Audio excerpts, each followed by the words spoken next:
Running Sentences presents a bonus episode, The Supply Chain by Michael Honore.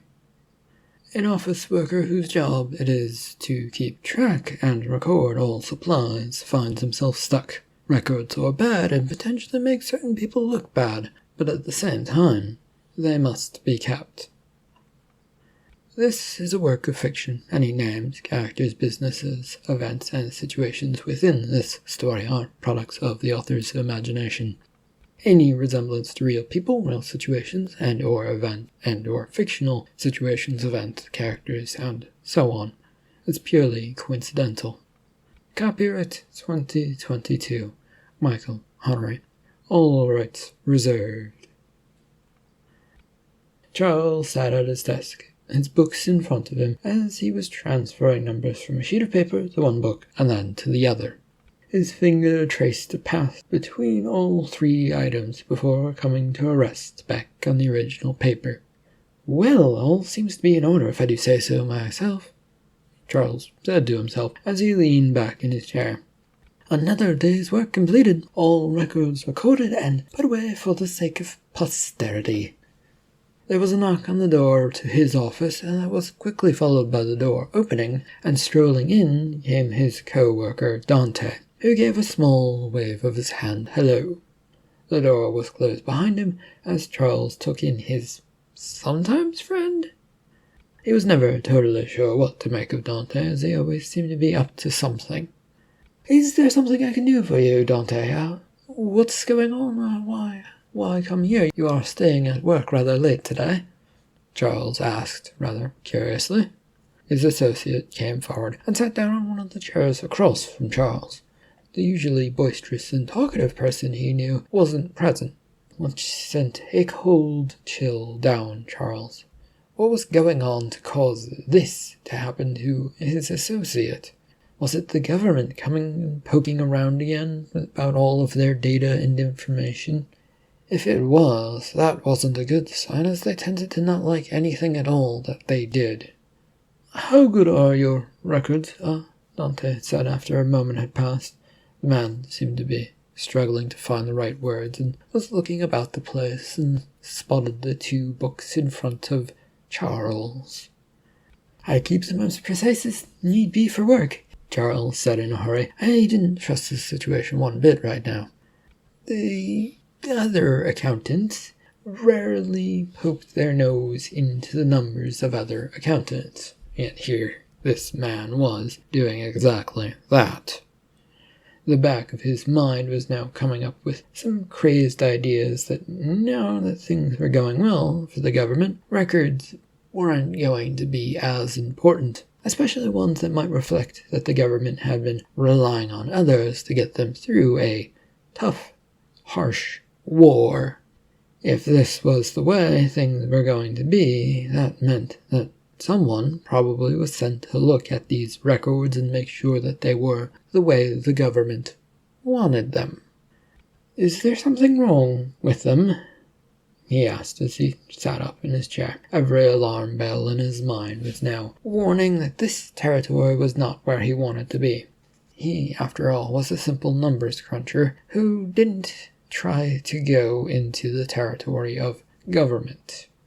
"It has come to the attention of one of the bosses," Dante said. "What has? Why? They should come talk to me if they have a problem. Why are you here and not them?" Charles blurted out, interrupting the man. "Comrade, calm down. It isn't a major thing, we hope. I was merely noting that a few people have visited the bosses lately, and we're talking about our books," Dante then added. "The one that came from your office specifically." "How do you know that?" Charles was now in a panic and sweating, as it gathered on top of his head of all places. He wanted to think of some way to make all of this go away, but the only thing he kept thinking of was the usual blue-bound books that came from his office. A desperate plea in his mind to see if he could remember if anyone else had different color books came to him. But nothing was coming to him, since he never looked at them and always left later than everyone else who had already turned in their books for the day.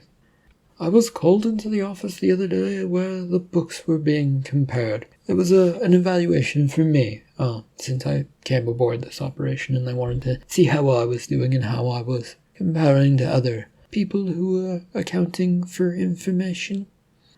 Dante said this with a small crooked grin now appearing. Another loop of thoughts went through Charles's mind as he tried to fit this new thought into his mind. This didn't sound so bad, but he was still worried. There was still so many ways that this could be twisted to make it bad, and it was fairly easy to do so.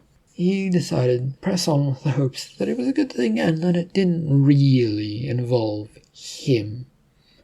Oh, how did that go? Are you being treated well? Are the bosses treating you well? I know this work doesn't seem hard at first, but then the numbers get in the way and you have to puzzle over them. And then you wind up with a person yelling at you because how you didn't account for this number and that number, and suddenly your number is wrong and it's this number that's supposed to come up. It gets very messy very quickly.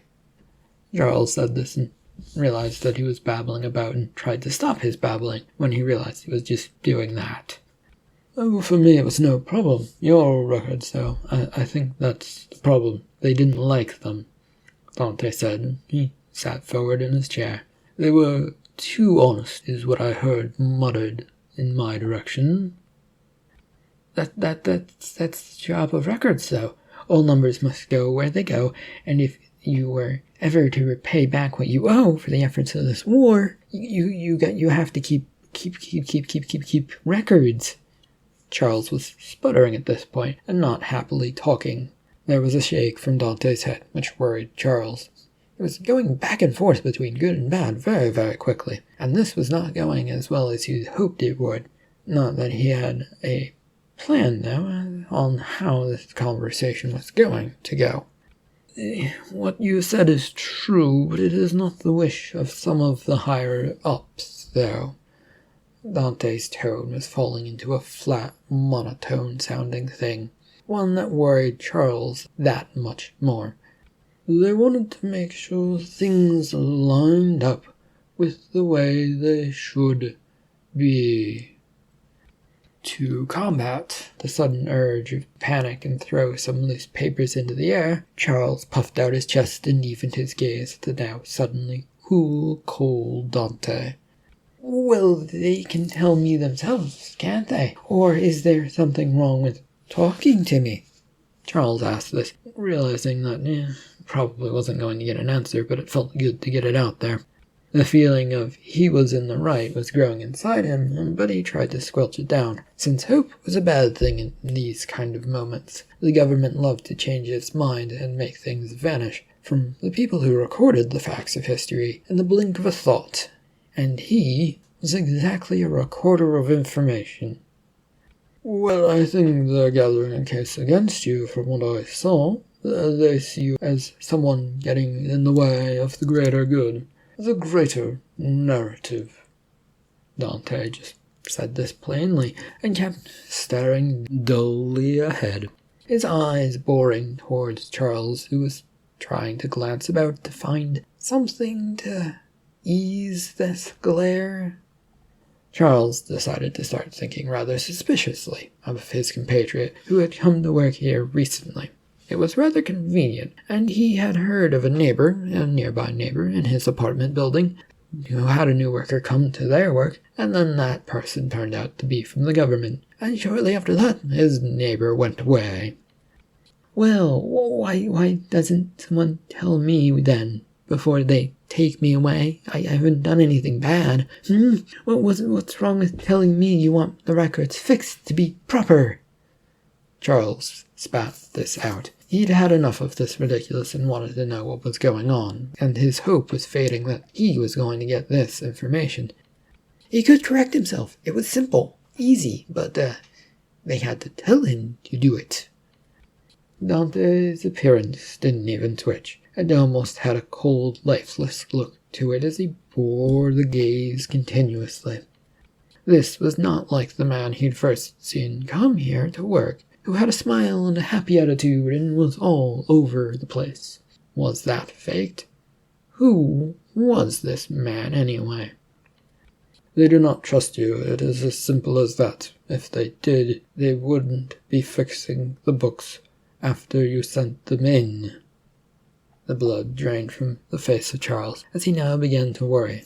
How long had this been going on? Was he always the target? Was he a target of an investigation? He had always been pro-government, helping keep track of all the numbers and putting them down just the right way for them. That was what they'd asked of him.